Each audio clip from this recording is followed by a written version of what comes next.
কুমিল্লায় এক মাহফিলে খাবার খাচ্ছিলাম, হঠাৎ বিদ্যুৎ চলে গেল। পাশে এক অন্ধ বসে খাবার খাচ্ছিল। আমরা চিল্লা পাল্লা করছি, তাড়াতাড়ি কারেন্টের ব্যবস্থা করেন, আলো কই। হঠাৎ অন্ধ আমার হাত চেপে ধরে বলছে, হুজুর মাত্র 2 মিনিট কারেন্ট চলে গেছে, আপনি চিল্লাচ্ছেন। অথচ 40 বছর হয়ে গেল আমার জীবনে কোনো কারেন্ট নেই। 40টা বছর আমি চোখে দেখি না। কই আমি তো চিল্লালাম না।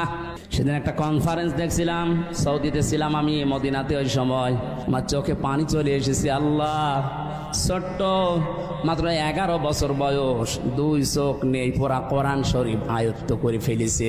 সুন্দর করে তেলাওয়াত করছিল। হঠাৎ বিচারক ডাক দিয়ে বলছে, বাবা তোমার যে চোখ নেই, তোমার কি আল্লাহর প্রতি কোনো অভিযোগ আছে? ছেলেটা অতটুকু বয়সে, আমি তো মনে মনে করছিলাম না জানি কি বলে ফেলে আল্লাহর বিরুদ্ধে। বলছে চোখ তো নেই, অভিযোগ তো নেই, আরো আমি খুশি আছি।